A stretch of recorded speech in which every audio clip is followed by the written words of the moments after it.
Howdy, Dream Cowboys. Welcome back to the Westworld Podcast Season 1 Rewatch. Today we're going to be going through Episode 5, Contrapasso, and talking about what we still like and what we don't like anymore. I'm James. And I'm Ryan. And this is the Westworld Podcast.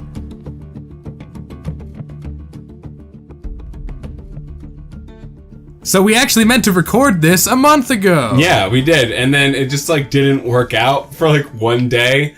And then it hit December, and December became difficult because, James is a world traveler, so. But now we're back together in the same location. Yeah, we're in the same room. In my room, my bedroom, the place where I record at 7 a.m. whenever we do record, and the place where I sleep. And I'm not worried about remembering Episode 5, since I've now seen it 3 times.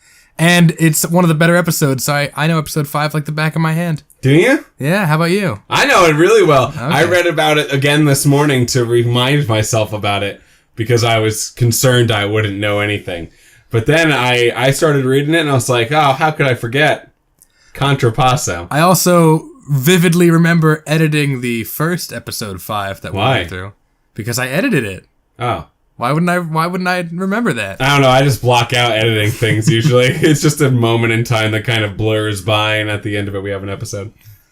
So Episode 5 starts out with Dr. Ford in his subterranean robot lab talking to his old decrepit Yosemite Sam host, which he keeps down there, to tell him old stories and drink liquor with. Right, he looks exactly like if Yosemite Sam was your grandfather who you left at a retirement home, and you go by and you bring them candies every now and again, but you really don't want to be talking to them. Robert Ford is there. He's talking to the man in the white hat. He says the saddest story I think you can come up with about an old greyhound racing dog who spends its life running in circles and trying to catch a cat, and then one day it did catch the cat and it tore it to pieces, with everybody looking at it like, why would you do that? And then, the dog didn't know what to do anymore because it caught the cat. And then it kind of just goes over the guy in the white hat's head. Yeah, he says, wow, that's a humdinger of a story. Now let's toast to the woman in the white shoes. Which I think would have been his response, no matter what Robert Ford had said between the last sentence and that one.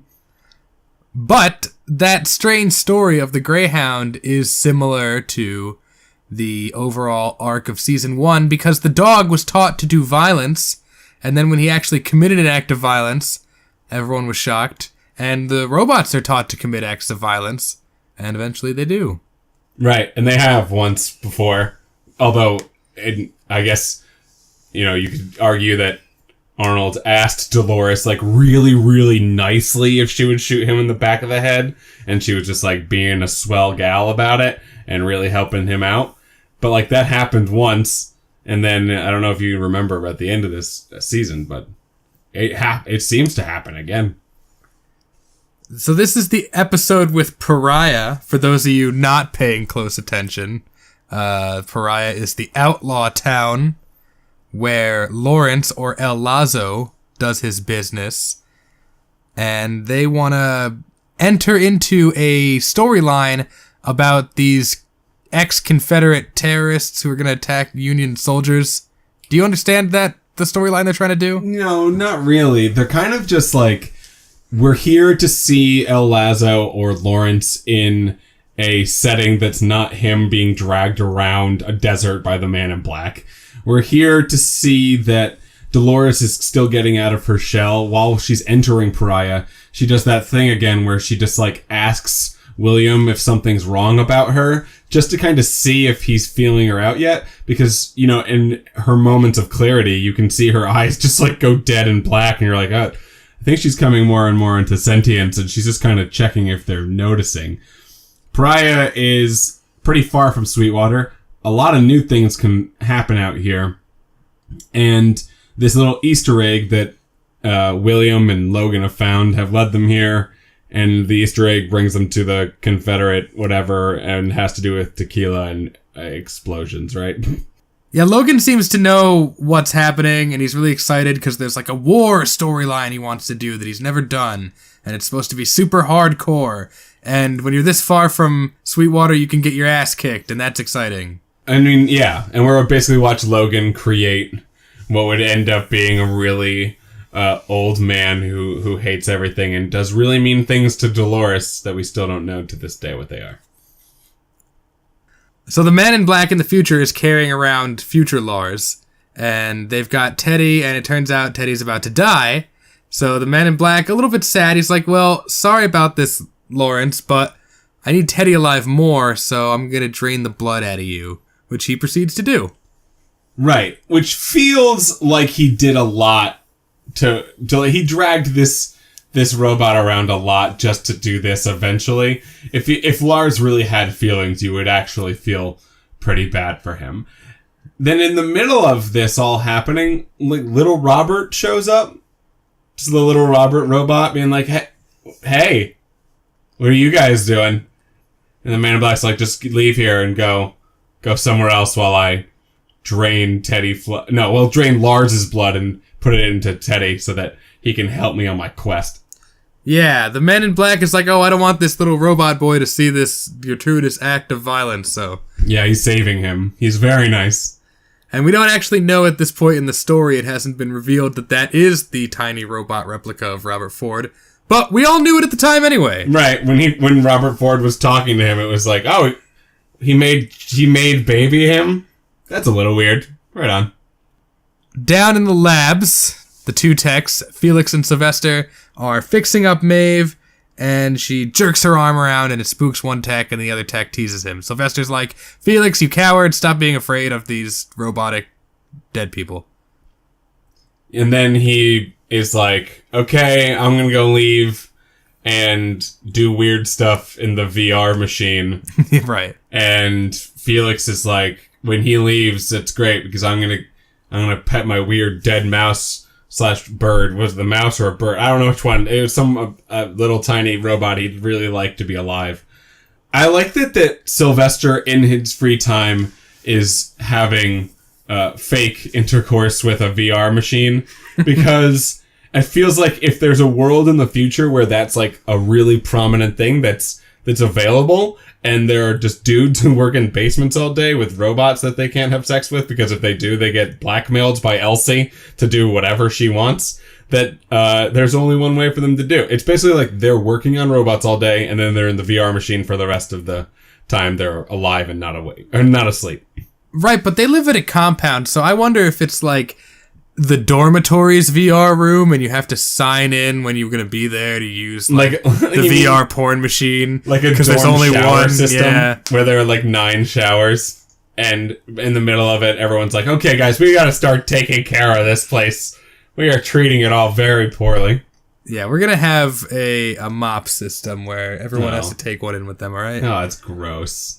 We go back to Lars is completely drained, and Teddy is getting back up onto his feet. Robert comes back and sees Lawrence upside down. And do you think that was Robert spying on them? Yeah, maybe. I'm sure he's got his hand in a lot of pies. But Teddy doesn't want to go with the man in black because he doesn't trust him. He doesn't remember him and he doesn't like him, which hurts the man in black's feelings at first. And then he totally tricks him. He's like, oh, but Wyatt's back and he's got Dolores. You've got to help me, Teddy. And Teddy's like, oh my god, you're right. I've got to help you. That's the one word you could have said that would have changed everything for me. Back in Pariah, Dolores is talking with William, and they both talk about how they want to change their lives somehow. William slips up by saying, back in the real world. Right. And Dolores is like, what do you mean the real world? Isn't this reality? I totally believe that. Right, and he's like, you're not supposed to know when I mess up like that. And she's like, yeah, I know, but I'm the one, so I notice every time. It's crazy that you keep messing it up. Dolores starts to trip out. She gets lost in a crowd. She sees herself, and when she tries to follow herself, she gets taken out by a tech. Yeah. And then it cuts to her, and she's now with Robert Ford. She was basically tricked to come back and talk to Robert Ford because he wanted to talk to her in that moment. And he asks, they're talking about dreams, how they mean everything. He asks, have you been out of your loop? And she's like, nah, get out of here. Shut up, bro. You know me. Always in my loop. But after Ford leaves the room, I guess satisfied, he seems like he accepted what she said. She says to no one, don't worry, I didn't tell him anything. Yeah, she's just like straight up talking to the ghost of Arnold like 100%. Right? Like, Ghost Arnold. But ghost in the shell, though. It's we don't think it's like a real paranormal ghost. It's just like kind of inside her at this point and gnawing at her. Alright, so now this is when the trio meet Lars in the past. So this is supposed to be a big trick where it's like, oh, Lawrence just died with the man in black, and so now he's been revived in Pariah. No, that's a distraction. It's just two different timelines. Right, and Dolores gets an outfit change, like she just went up a level in the game, and now she gets a cool outfit, not just the maiden outfit. She's a cool girl now. Yeah, we get to see again how this is just like a MMO or a game. They meet Lawrence. Lawrence is like, yeah, I'll introduce you to the war plotline if you do a little fetch quest for me. Right, and like Dolores is actually the one who tips Lawrence the scales into them actually doing it. Dolores kind of like takes over the situation when she believes that Logan and William just like don't have it to close the deal. She's like, okay, let me sell it, idiots. Next up is a kind of a weird scene where they do the mission and they hold up the wagon and they get the nitroglycerin inside, which was the point of their fetch quest. In the shootout, William is forced to kill an innocent soldier, which is like fine, whatever. No one seems to make a big deal out of it until Logan starts freaking out like it's the greatest thing that ever happened. And I'm like, damn, Logan, chill. You're making it weird. Yeah, and William killed that guy to save Dolores. Logan stands up and he's so proud of his friend, but Slim, it seems, did not make it through the battle.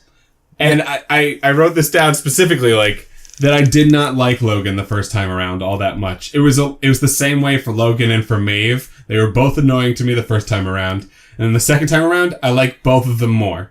And Maeve a lot more. And Logan, I'll feel more feelings when he rides off into the sunset on a horse naked. Like, when he did that the first time, I was like, oh, that's fun. I'm glad he's getting his comeuppance. This time I actually like him, and I want to know what happens on his horse adventure.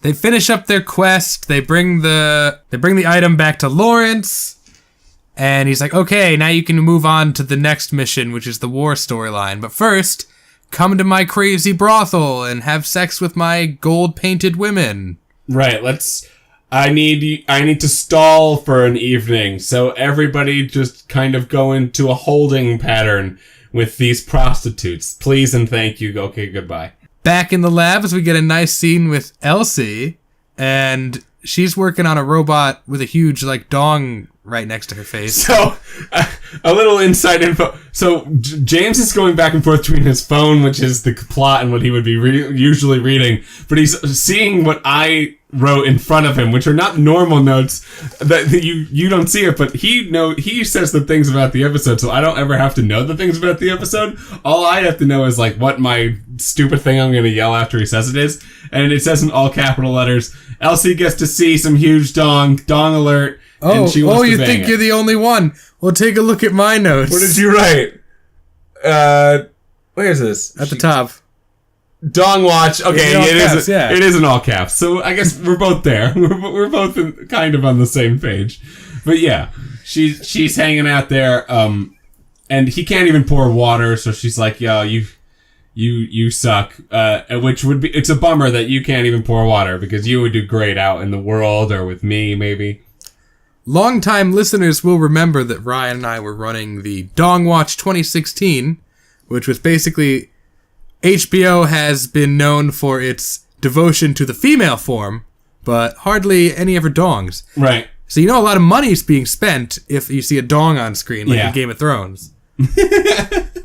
Yeah, this is a large budget. If they finally entered the realm of putting men naked on TV. So we were counting it, and I don't remember the final count, but I remember we got some good feedback. Everybody seemed to like the Dong Watch joke, except one guy who wrote in, do you remember? Yeah, he didn't like it. And he was like, guys, I love your show, but can you stop the Dong Watch? Yeah, it's fine if you see a dong, but you don't have to count it. Okay. For number one, of course we do. Of course we have to count them. I think it has a strong message attached to it. It's just like there's something about the counting that he doesn't like. Yeah.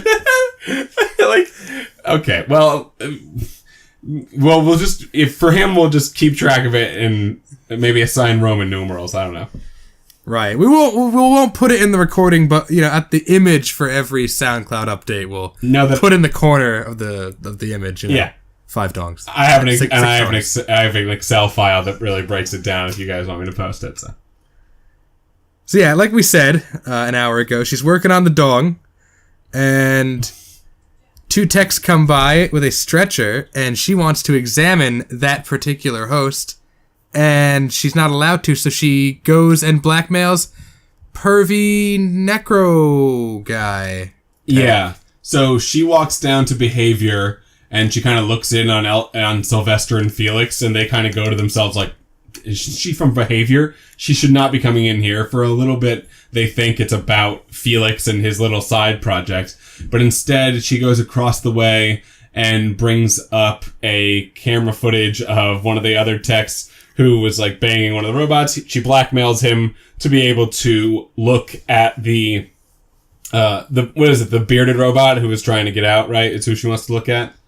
Who was trying to get to the top of the mountain. Keen-eyed viewers will notice that this creepy, pervy necro host banger is the same one who is later killed by Hector when he tries to sexually assault a deactivated Hector. I want to be a necro host banger. That sounds fun. Actually, it sounds like I wrote a new pop hit, and the way it's described by a radio DJ is a necro host banger. Yeah, that could be like a black metal band, I think. Like on Halloween. Well, I'll have to wait till next year. Anyway, she works on that host. It's the Stray, and she pulls out this satellite array from its brain, and she brings it to Bernard, and she's like, somebody's trying to sell secrets out of the park. We know who it is, James, though. I know. We know the future, so we know who's doing it, dude. But this iteration of Bernard seems not to know. He seems genuinely shocked. Right. And because Robert Ford might be genuinely shocked by this news, he might not know either. Well, he knows now for sure. Yeah, for sure. So back in the brothel, everyone's having a nice time, except for William, who doesn't like robot prostitutes. Him and Logan get into a little fight over whether or not Logan's a bigger man than William, and William is a little bitch. Right. Like, this is where he basically tells William that you got the EVP job, it was a gimme, and you got picked because you wouldn't do anything, and you're basically here because you're just a scapegoat. And then William hits Logan, or like tries to almost hit Logan, and then when he turns around, Dolores is gone. Right before this, the Confederate dude is talking to Lawrence a little bit. Lawrence is like, how about you go figure it out? And he's like, war is better than sex. And Lawrence is like, I don't think that's like, those two don't, that shouldn't affect one or the other. But anywho, and then the Confederate dude, I think, says at some point, he's like, I'm glad there's a place in glory for a brown man who knows his rank. And Lawrence looks at him and he's like, oh, I am gonna murder you. Which he eventually does. Right. Next episode. While they're fighting, nobody notices Dolores walking away. I hesitate to say she walks by another dong. Lots of dongs. And then she comes to a fortune teller who gives her a trippy vision. Weird. And it's a weird part of this episode. After she pulls a thread out of her arm, which is like that scene in Terminator 2. Right. She then looks up and the fortune teller is gone! Oh my god! What happened, James? What is it now? Isn't it her? I thought it was her. Wasn't she looking at herself or something? It was Arnold disguised as an elderly fortune teller. Oh my god, Ghost in the Dolores. We cut back to Lawrence filling caskets with nitroglycerin / Slim because he is in one of the caskets. And then he's filling the nitro with tequila, too. He's putting them in the tequila bottles, right? Right, so nitro goes in tequila, nitro goes into corpses, and tequila goes into the nitro bottle. Right, there it is. The old corpsey tequila switcheroo. Switcheroozles. It's been done hundreds of times. Oldest trick in the book. Right. And then Dolores kisses William here, man. The Man in Black gets kissed by Dolores. For the first time, right? I think. Yeah, and this restores William's enjoyment of the park. Yeah, because he has a lady who likes him now. Who's not his fiance, by the way. Later on, when the Confederales are mad about the old tequila, nitroglycerin corpse, they were throwing it around. Remember? Yeah. They were all just throwing it on like, catch the nitro. And then one person drops it. He dropped it. He's like, what? We're not dead. This is such a ripoff. I'm so mad we're not dead. And then they all turn around and they're like, we're going to kill all of you. Yeah, but Dolores activates badass mode. Yeah, she McCree high noons and murders. And then I think she says the line I hate the most in the entire season. Yeah, I think this was meant to be like their season 1 line. It was. Oh, yeah. This is the line that, like, if you were putting a montage together of the first season, they would have played it 4 times over. Yeah, or if you were making, like, a trap remix of this music from Westworld, you would put it in there. I imagine. Story. Damsel. Yeah, she says, I imagined a story where I didn't have to be the damsel. I can't stand it. I get it. I get it. She's the one, and I get it. It's just, I don't like it. Right, but because they're cool now, they effortlessly escape, and they get on the train. Logan gets his ass beat down. Yeah, he gets beat. He gets his crap. And he's like, William, help me, because we're real people, and put our differences aside. Come on. He does not help him. He looks at him, he's like, no, thank you. You said a mean thing to me, and I'm going to let you get beat up by robots. On the train, El Lazo gives them his real name. It's Lawrence. Oh my gosh.